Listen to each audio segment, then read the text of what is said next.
Selepas sembahyang asar, seorang penyair lelaki berjalan sempoyongan pada serbahan jala yang basah di antara bebaris pepohonan. Hanya menyisakan reranting, gugur daun, hujan turun, rembulan menangis katanya. Seharusnya langit menebarkan jingga, tapi sepasang matanya tak bisa berbohong. Seharusnya hujan semakin deras saja, tetapi di mata penyair itu ada sebuah perayaan kesedihan yang mesti dituntaskan. Selepas menyusuri jalan begitu jauh, ia tiba pada sebuah halte tua. Bergesaya duduk dan menulis 3 bait puisi sederhana. Di kursi itu, aku lihat Luka. Pernah duduk berdua dengan kekasihnya, yang kini pergi meninggalkannya menuju senja. Di kursi itu, aku lihat air mata. Pernah duduk berdua dengan kekasihnya, yang kini pergi meninggalkannya moksa ke dinding goa. Di kursi itu, aku temani mereka berdua. Aku peluk duka dan air mata, dan kubisikkan kata, kita bernasib sama. Hujan masih turun, satu-satu. Ada bis datang. Penyair tersebut memutuskan untuk menaiki bis tanpa mengetahui arah tujuan. Kaki kanannya menginjak lantai bis. 1, 2, 3 langkah ia berada di dalam. Tepat berdiri di tengah dan menatap kursi-kursi kosong. Tak ada penumpang. Ia kaget. Bis telah berjalan. Ia masih menatap kursi-kursi kosong sampai tatapannya menjadi kosong. Imajinasinya semakin kabur. Selepas bis malam itu memutar lagu berjudul Kereta Senja milik Gardika Gigi. Pernahkah kau sedekat ini? Ku berlari dan berlari. Bukankah itu kereta senja? Tanyanya kepada sopir. Iya, Tuan. Siapa namamu? Sukap, Tuan. Penyair tersebut semakin kaget. Sepertinya ia telah masuk dalam narasi sastra Seno Gumera Ajidarma, pengarang dengan imaji senja dalam segala karangannya. Senja yang tidak hanya indah, tetapi menyimpan kecemasan. Pemilik cerita Sepotong Senja untuk Pacarku, Negeri Senja, Senja dan Cinta yang Berdarah. Cerita absurd. Penyair tersebut semakin kaget ketika sopir menyebut namanya. Ia bergesa ingat dengan cerita pendek berjudul Tujuan Negeri Senja. Sebuah kereta yang mengantarkan penumpang menuju negeri senja. Sebuah negeri kecemasan. Sebuah negeri kematian. Apakah ia akan menuju kematian? Sebentar, kamu kenal Seno Gumera Ajidarma? Dia bos kami, Tuan. Lalu, ini bis apa? Bis senja? Hah? Sopir bis tersebut tersenyum. Mau kau bawa kemana aku? Bukannya Tuan yang memutuskan untuk menaiki bis ini? Tapi ini bukan kereta senja, aku belum ingin mati. Betul, Tuan, ini bis senja, bukan kereta senja. Kemanakah tujuan akhir dari bis senja ini? Tujuan akhir dari bis kami adalah muara kesedihan penumpangnya. Maksudnya, bis ini hanya mengantarkan seseorang yang sedang dilanda kesedihan, yang sedang dilanda kecemasan, yang sedang dilanda kesepian. Betulkah Tuan sedang mengalami kesedihan? Penyair tersebut tidak menjawab, tetapi melayangkan pertanyaan. Lalu, bagaimana aku harus sembahyang maghrib? Bisakah bis ini berhenti terlebih dahulu untuk mencari musola? Tidak bisa, Tuan. Bis ini akan berhenti dengan sendirinya, dan tidak boleh dipaksa untuk berhenti. Itu akan menyakitkan penumpangnya. Lalu, kemana arah kiblat? Bukannya Tuan sudah mengerti bagaimana harus sembahyang di perjalanan? Bukankah Tuan sangat mempercayai bahwa Tuhan ada di mana-mana? Lalu, bagaimanakah aku harus berwudu? Mengapa pertanyaan remeh-temeh itu ditanyakan, Tuan? Penyair itu semakin gelisah, cemas semakin melanda. Ia putuskan untuk bertayamum dan sembahyang maghrib. Bis masih berjalan, menyusuri kelok jalanan yang tiada habisnya. Selepas sembahyang, penyair tersebut bertanya, masih di mana sekarang? Doa malam, Tuan, jawab sopir. Doa malam? Milik Joko Pinurbo? Iya, Tuan. Bergesa, penyair itu berdoa. Tuhanku yang merdu, terimalah kicau burung dalam kepalaku. Terimalah amin yang kutanam dengan iman agar aku aman. Bis menyusuri malam. Penyair tersebut memutuskan untuk duduk di belakang. Malam semakin kelam. Langit semakin hitam. Hujan masih turun. Air mata perlahan jatuh.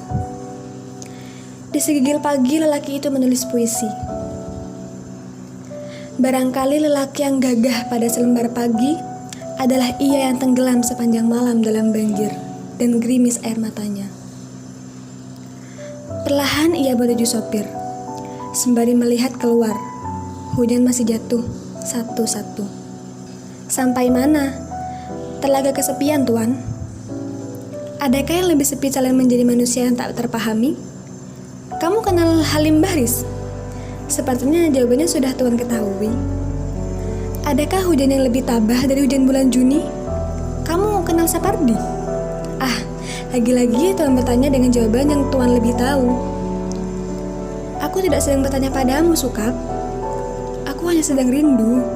Tentu, Tuan. Kenapa kamu begitu tahu? Sebentar lagi kita akan menuju daerah Eka Kurniawan. Seperti dendam, rindu harus dibayar tuntas. Betul, Tuan. Apakah tempat-tempat yang kita lalui berdasarkan dengan perasaanku? Betul, Tuan. Apakah aku sedang dendam? Atau aku sedang rindu? Bisa saja keduanya, Tuan. Penyair itu kaget ketika melihat keluar. Manusia-manusia aneh. Manusia-manusia yang berada di luar begitu aneh. Tidak memiliki kepala, tidak memiliki mata, tidak memiliki bibir, telinga, dan hidung. Manusia tanpa kepala, tetapi dari leher tumbuh tanaman, tumbuh rumput yang menjalar, tumbuh kaktus, tumbuh dedaunan. Siapa mereka, Sukap? Manusia, Tuan. Mengapa manusia begitu aneh seperti itu? Apakah mereka sedang dikutuk? Tidak, Tuan.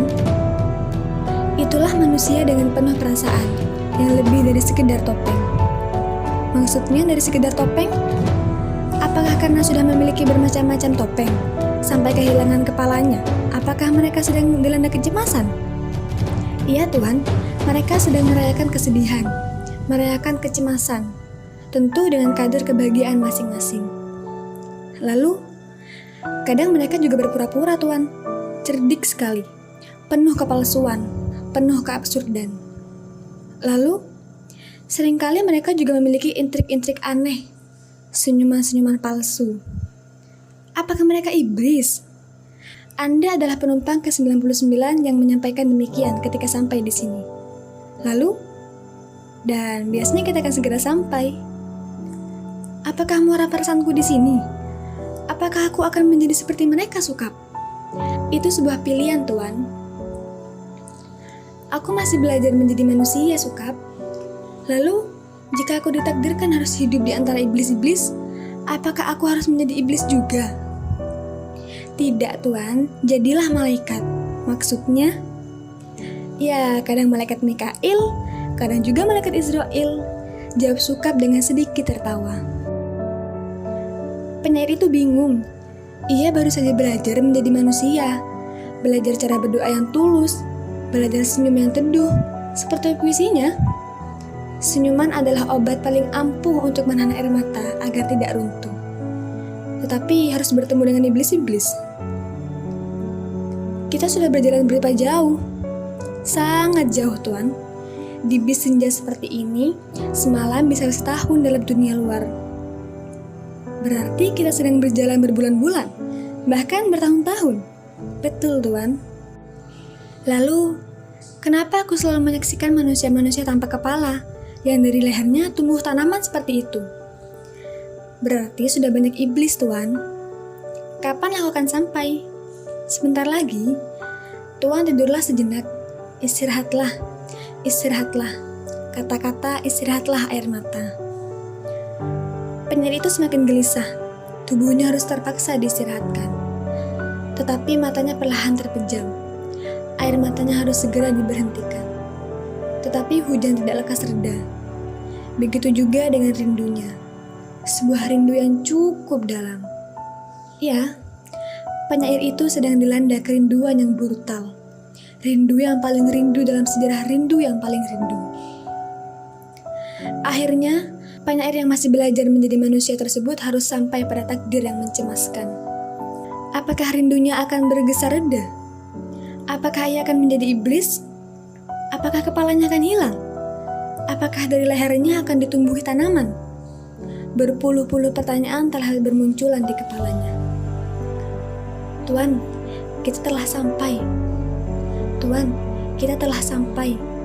Di mana ini? Sebuah tempat yang tanpa nama, tanpa judul.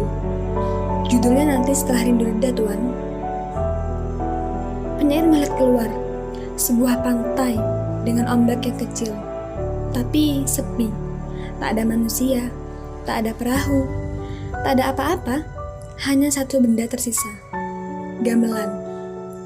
Mengapa yang tersisa gamelan, Sukap?